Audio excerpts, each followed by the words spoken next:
7월 15일 잠언 7장 1절부터 27절입니다. 내 아들아, 내 말을 지키며 내 계명을 간직하라. 내 계명을 지켜 살며 내 법을 내 눈동자처럼 지키라. 이것을 내 손가락에 매며 이것을 내 마음판에 새기라. 지혜에게 너는 내 누이라 하며 명철에게 너는 내 친족이라 하라. 그리하면 이것이 너를 지켜서 음녀에게 말로 호리는 이방 여인에게 빠지지 않게 하리라. 내가 내 집 들창으로 살창으로 내다보다가 어리석은 자 중에 젊은이 가운데 한 지혜 없는 자를 보았노라. 그가 거리를 지나 음녀의 골목 모퉁이로 가까이 하여 그의 집 쪽으로 가는데 저물 때, 황혼 때, 깊은 밤 흑암 중에라. 그때에 기생의 옷을 입은 간교한 여인이 그를 맞으니 이 여인은 떠들며 완악하며 그의 발이 집에 머물지 아니하여 어떤 때에는 거리, 어떤 때에는 광장 또 모퉁이마다 서서 사람을 기다리는 자라. 그 여인이 그를 붙잡고 그에게 입맞추며 부끄러움을 모르는 얼굴로 그에게 말하되 내가 화목제를 드려 서원한 것을 오늘 갚았노라. 이러므로 내가 너를 맞으려고 나와 내 얼굴을 찾다가 너를 만났노라. 내 침상에는 요와 애굽의 문이 있는 이불을 폈고 모략과 침향과 계피를 뿌렸노라. 오라, 우리가 아침까지 흡족하게 서로 사랑하며 사랑함으로 희락하자. 남편은 집을 떠나 먼 길을 갔는데 은 주머니를 가졌은즉 보름날에나 집에 돌아오리라 하여 여러 가지 고운 말로 유혹하며 입술에 호리는 말로 꿰므로 젊은이가 곧 그를 따랐으니 소가 도수장으로 가는 것 같고 미련한 자가 벌을 받으려고 쇠사슬에 매이러 가는 것과 같도다. 필경은 화살이 그 간을 뚫게 되리라.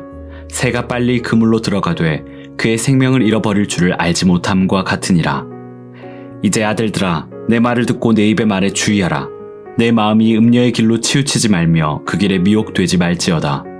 대저 그가 많은 사람을 상하여 엎드러지게 하였나니 그에게 죽은 자가 허다하니라.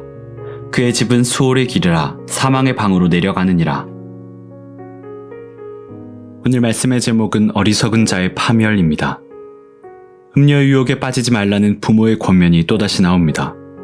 성적 유혹을 피하라는 권면은 대단히 중요하지만 오늘은 다른 관점에서 말씀을 묵상하고자 합니다.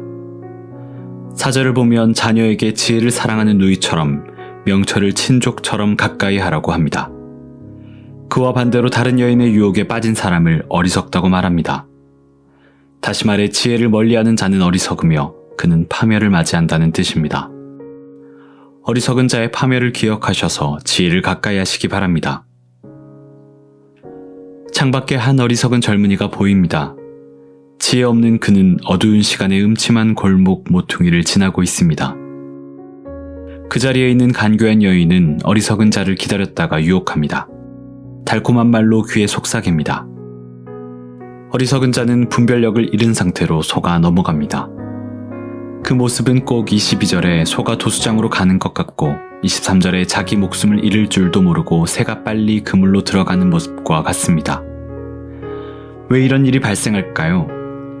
지혜를 멀리하고 부모의 경고를 잊어버렸기 때문입니다. 지혜의 말씀을 마음에 새기지 않았으니 유혹의 속삭임을 분별하지 못한 것입니다. 지혜와 명철의 길을 벗어난 순간 맞이할 것은 파멸입니다. 어리석은 자가 맞이할 것은 파멸입니다. 어리석은 자도 자기의 할 말이 있을 것입니다. 그것이 너무 달콤했고 매력적이었다고.